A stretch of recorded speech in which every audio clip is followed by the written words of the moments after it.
ഈ Hema committee report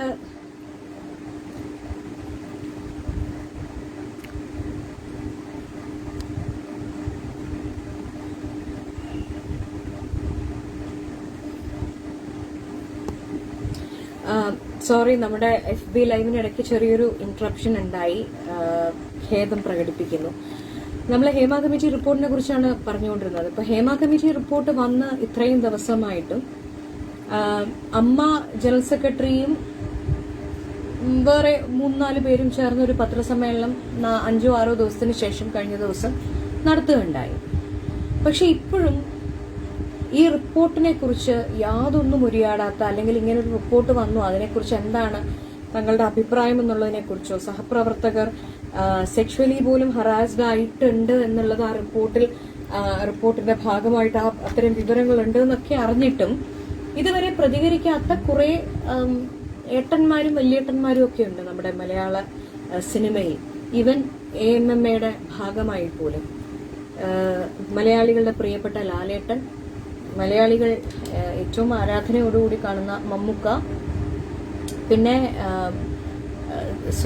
Shri Suresh Gopi. Suresh ഏട്ടനാണെങ്കിൽ ഇപ്പോൾ കേന്ദ്രമന്ത്രിയായി, MP ആണ്, ഇപ്പോൾ ഇലക്ടഡ് മെമ്പറാണ് പാർലമെന്റിലെ. അപ്പൊ സ്ത്രീകൾക്കെതിരെ ഇത്തരത്തിലുള്ള അട്രോസിറ്റീസ് അദ്ദേഹം കൂടി ഭാഗമായി ഒരുപാട് കാലങ്ങളായിട്ടുള്ള ഇൻഡസ്ട്രിയിൽ നടന്നിട്ടുണ്ടെങ്കിൽ അതിനെക്കുറിച്ച് റിപ്പോർട്ട് വന്നിട്ടുണ്ടെങ്കിൽ ഒരു ജനപ്രതിനിധി എന്നുള്ള നിലയിൽ കൂടി ഒരു ശക്തമായ നിലപാടെടുക്കാൻ ബാധ്യസ്ഥനായിട്ടുള്ള ഒരു വ്യക്തിയാണ്. ഇപ്പോ ഞാൻ പറയട്ടെ, നമ്മൾ സാധാരണ മോറൽ ഒബ്ലിഗേഷനെ കുറിച്ച് സംസാരിക്കാറുണ്ട്. ഇതൊക്കെ ഒരു മോറൽ ഒബ്ലിഗേഷന്റെ ഭാഗമാണ് ഇത്തരം കാര്യങ്ങളിൽ പ്രതികരിക്കുക എന്നുള്ളത്. ഇപ്പോൾ കേന്ദ്രമന്ത്രിയും MP ആയിട്ടുള്ള ശ്രീ സുരേഷ് ഗോപിക്കാണെങ്കിൽ എന്താണ് ഗവൺമെന്റ് എടുക്കാൻ പോകുന്ന സ്റ്റെപ്പ് എന്നുള്ളത് നോക്കട്ടെ. അതിനുശേഷം ആദ്യം അദ്ദേഹത്തിന് യാതൊരു പ്രതികരണവും ഉണ്ടായിരുന്നില്ല. പിന്നെ അത് വിവാദങ്ങളിലേക്ക്, വിമർശനങ്ങളിലേക്ക് എത്തിയപ്പോൾ എന്താണ് സർക്കാർ ചെയ്യാൻ പോകുന്നതെന്ന് കാണട്ടെ എന്നുള്ള നിലപാടായി. ഒരുപാട് കുടുംബ ചിത്രങ്ങളിൽ അഭിനയിച്ചിട്ടുള്ള ജയറാമേട്ടൻ ഉണ്ട്. അപ്പോൾ ഇപ്പോ ഇൻഡസ്ട്രിയിലുള്ള ഈ ഏട്ടന്മാരൊന്നും ആരെയും കാണുന്നില്ല. ചിലരൊക്കെ പനി പിടിച്ച് കിടക്കുകയാണെന്ന് പറയുന്നു. നമുക്ക് എന്താണ് വസ്തുത എന്നറിയില്ല. പക്ഷെ കേരളത്തിലെ പൊതുസമൂഹം വലിയ വിഗ്രഹങ്ങളായിട്ട് പ്രതിഷ്ഠിച്ചിട്ടുള്ള ഇവരുടെയൊക്കെ ഭാഗത്തു നിന്നുള്ള പ്രതികരണം അറിയാൻ കാത്തിരിക്കുകയാണ്. ഞാനും ആ പ്രതികരണം അറിയാൻ ആകാംക്ഷയോടുകൂടി കാത്തിരിക്കുന്ന ഒരു വ്യക്തിയാണ്. കാരണം ഈ വിഗ്രഹങ്ങളെയൊക്കെ വിഗ്രഹങ്ങളാക്കിയിരിക്കുന്നത് ഈ നാട്ടിലെ അതാത് ദിവസം ജോലി ചെയ്ത് കിട്ടുന്ന പൈസ കൊണ്ട് കുടുംബം പുലർത്തുന്ന സാധാരണക്കാരായിട്ടുള്ള ആളുകൾ അടക്കം ചേർന്നിട്ടാണ്. അവരുടെയൊക്കെ വിയർപ്പിന്റെയും അധ്വാനത്തിന്റെയും ഒരു പങ്കാണ് ഇവരെല്ലാം വിഗ്രഹങ്ങളാക്കി മാറ്റിയിരിക്കുന്നത്. അപ്പൊ ഈ വിഗ്രഹങ്ങൾക്ക് എന്താണ് തങ്ങളുടെ സഹപ്രവർത്തകർക്ക് നേരിടേണ്ടി വന്ന അനീതികളെ കുറിച്ച് പറയാനുള്ളത്? അല്ല, ഇനി ഇവര് ആരും പ്രതികരിക്കാതിരിക്കുമ്പോൾ അത് ഭയങ്കര ദുരൂഹതയാണ്. എന്താണ് ഇവർ പ്രതികരിക്കാതിരിക്കുന്നത്? കുറെ പേരുടെ വിവരങ്ങൾ അടങ്ങുന്ന കാര്യങ്ങൾ സർക്കാർ ഇങ്ങനെ സീക്രട്ട് ആക്കി വെച്ചിരിക്കുകയാണ്. കാരണം ഇരകളെക്കാളും സർക്കാരിന് പ്രധാനം വേട്ടക്കാരെയാണ്. വേട്ടക്കാരിൽ ആരൊക്കെയോ സർക്കാരിന് വേണ്ടപ്പെട്ടവരുണ്ട്. അപ്പോ ഇങ്ങനെ മൊത്തത്തിൽ ഒരു പുകമറയിലാണ് നമ്മളിപ്പോൾ നിൽക്കുന്നത്. അപ്പൊ ഈ വിഗ്രഹങ്ങളൊക്കെ ഒന്ന് ചുണ്ടനക്കി കഴിഞ്ഞാൽ, കാര്യങ്ങളൊന്ന് പറഞ്ഞു കഴിഞ്ഞാൽ മലയാളികൾക്ക് ഒരല്പം ആശ്വാസവും സമാധാനവും ആവും. അതോ ഇനി അമ്മയുടെ ജനറൽ സെക്രട്ടറിയെ പോലെ വളരെ കൺഫ്യൂഷനിൽ ഇവരൊക്കെ ഇരിക്കുന്ന എന്താണ്, ഇവരൊന്നും പ്രതികരിക്കാത്ത എന്താണ്, ഇനി കുറെ ദിവസം കൂടി കഴിഞ്ഞ് പ്രതികരിക്കാനാണോ ഇവർ ഉദ്ദേശിക്കുന്നത്? അപ്പൊ ഇനി പ്രതികരിക്കാൻ വരുമ്പോൾ അവരുടെ ഒരു പ്രതികരണ രീതി എന്തായിരിക്കും? ഇതിനെക്കുറിച്ച് ഒരുപാട് ആശങ്കകളിലേക്ക് നമ്മളെ എത്തിക്കാതെ കഴിയുന്നതും ഇവരൊക്കെ പ്രതികരിക്കണം എന്നുള്ളതാണ് നമുക്ക് അഭ്യർത്ഥിക്കാനുള്ളത്. ഇനി സർക്കാർ ഒരു തെമ്മാടിക്കൂട്ടമായിട്ട് മാറിക്കൊണ്ടിരിക്കുകയാണ്. എന്താണെന്നറിയോ? കുറെ പേര് പ്രശ്നക്കാരാണ് എന്ന് പറയുന്ന ഒരു റിപ്പോർട്ട് പുറത്തു വന്നിട്ട് ആ റിപ്പോർട്ട് സർക്കാർ കണ്ടിട്ടില്ല, അറിഞ്ഞിട്ടില്ല എന്ന് പറഞ്ഞു കഴിഞ്ഞാൽ അത് വിശ്വസിക്കാൻ നമ്മൾ ആരും അത്രയും മണ്ടന്മാരല്ല മലയാളികൾ. സർക്കാർ അറിയാതെ ഈ പേജുകളൊന്നും തന്നെ സീക്രട്ട് ആക്കി ഹൈഡ് ചെയ്യപ്പെടുന്ന സാഹചര്യം വരികയുമില്ല. സർക്കാരിന് കൃത്യമായ ബോധ്യമുണ്ട്. പോക്സോ ഒഫൻസ് അടക്കമുള്ള കാര്യങ്ങൾ നടന്നിട്ടുള്ളതിനെ കുറിച്ചും ബോധ്യമുണ്ട്. അതിനെക്കുറിച്ച് അറിഞ്ഞിട്ടും സർക്കാർ മിണ്ടാതിരുന്നിട്ടുണ്ടെങ്കിൽ സർക്കാർ കൂട്ടുപ്രതികൾ കൂടിയായി മാറുന്ന ഒരു സാഹചര്യമാണ് നിലവിലുള്ളത്. കാരണം പോക്സോ ഒഫൻസ് നമുക്കറിയാം, ഒരു മൈനറിനെ ഇത്തരത്തിൽ സെക്ഷുവലി അസോൾട്ട് ചെയ്തിട്ടുണ്ട് എങ്കിൽ ആ വിവരം അറിഞ്ഞാൽ ഉടനെ അത് അറിയിക്കാനും കേസെടുക്കാനും ഒക്കെയുള്ള ബാധ്യതയുണ്ട് സർക്കാരിനും എല്ലാം. അപ്പോൾ അവിടെ സർക്കാരുമായി ചേർന്ന് നിൽക്കുന്ന അധികാരികൾ മ്യൂട്ട് സ്പെക്ടേറ്റേഴ്സ് ആയിട്ടുണ്ട് എങ്കിൽ സർക്കാർ വേട്ടക്കാർക്കൊപ്പം വേട്ടക്കാരുടെ അതേ വസ്ത്രം അണിഞ്ഞു നിൽക്കുന്ന മുഖമൂടികളാണ് എന്നുള്ള കാര്യത്തിൽ യാതൊരു തർക്കവുമില്ല. വരും ദിവസങ്ങളിൽ ഈ വിഷയങ്ങളടക്കം തീർച്ചയായും നിയമപരമായി അടക്കം ചോദ്യം ചെയ്യപ്പെടേണ്ട വിഷയങ്ങൾ തന്നെയാണ്. അപ്പോൾ സർക്കാർ പറയുന്നത് പരാതിക്കാർ ഇരകൾ ഇനി പരാതിയും കൊണ്ടുവരട്ടെ എന്നുള്ളതാണ്.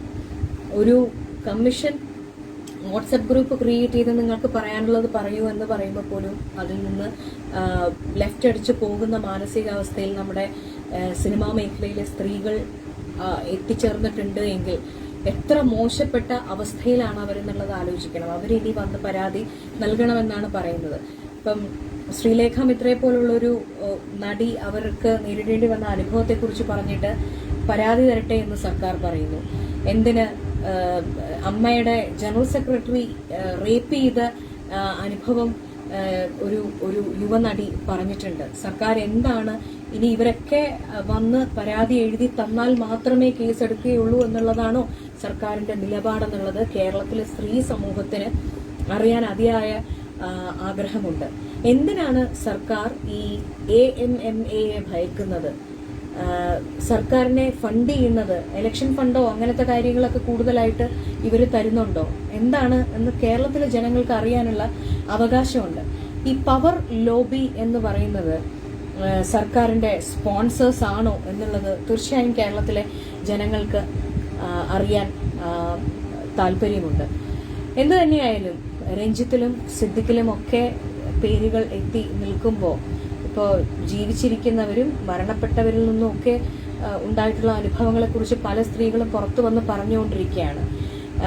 സത്യത്തിൽ ഇതൊരു വലിയ മൂവ്മെന്റ് ആകണം. അഭ്യർത്ഥിക്കാനുള്ളത് എല്ലാവരും പുറത്തു വരണം, നിങ്ങൾ എല്ലാവരും പറയണം.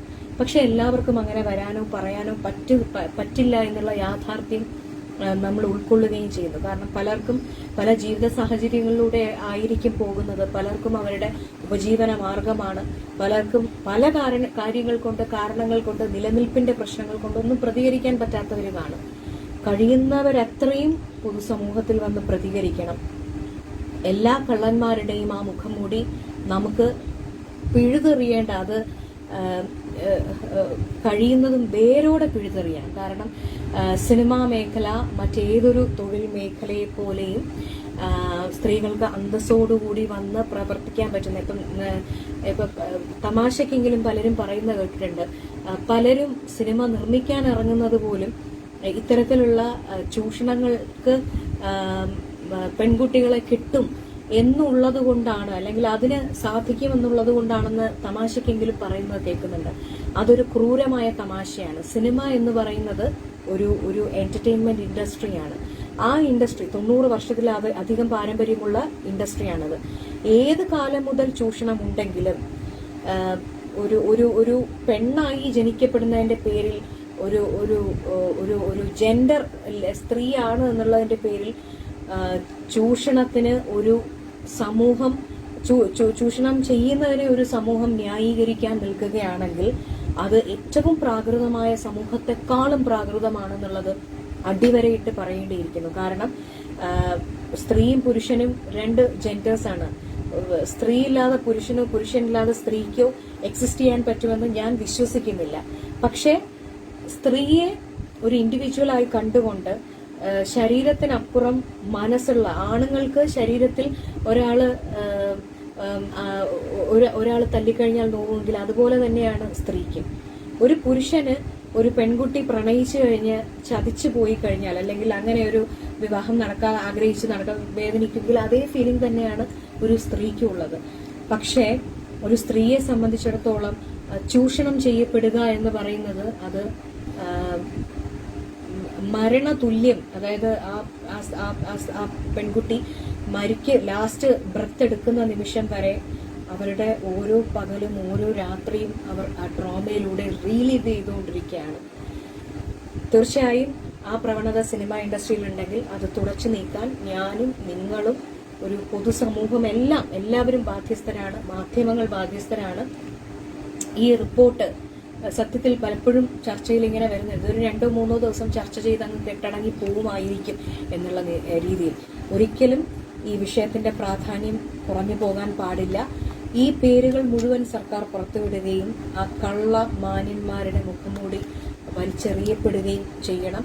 അവർ സമൂഹത്തിൽ ലീഗൽ ബാറ്റിൽ തീർച്ചയായിട്ടും നടക്കും. ആ ലീഗൽ ബാറ്റിലിന് മുമ്പ് തന്നെ ഈ കപട നാണയങ്ങളുടെ പേര് പുറത്തു വരുമ്പോഴുണ്ടല്ലോ, അവർക്കുണ്ടാകുന്ന ഒരു അരക്ഷിതത്വമുണ്ട്. ആ അരക്ഷിതത്വത്തെക്കാളും എത്രയോ ഭീകരമായിട്ടുള്ള അരക്ഷിതത്വ ബോധത്തിലൂടെയാണ് ഈ പെൺകുട്ടികൾ വിക്ടിംസ് കടന്നുപോയിട്ടുള്ളതെന്ന് നമുക്ക് ഓർക്കണം. ഒരു 4-5 പേരുടെ പേര് പുറത്തു വരുമ്പോൾ പിന്നെ മുതൽ ആൾക്കാർ ഇത്തരത്തിലുള്ള ഫേവേഴ്സ് ചോദിക്കാൻ മടിക്കും, മുട്ട് വിറയ്ക്കുന്നൊരു സാഹചര്യമുണ്ട്. അത്തരത്തിൽ ഒരു വലിയ റിഫോർമേഷന് സിനിമ ഇൻഡസ്ട്രിക്ക് ഇതൊരു കാരണമാകട്ടെ, ഇതൊരു മൂവ്മെന്റ് ആയിട്ട് നമുക്ക് നിലനിർത്താം. ഞാൻ എൻ്റെ ഈ ഒരു ലൈവ് വൈൻഡപ്പ് ചെയ്യുമ്പോൾ എനിക്ക് നിങ്ങളോട് 1-2 ചോദ്യങ്ങൾ ചോദിക്കാനുണ്ട്.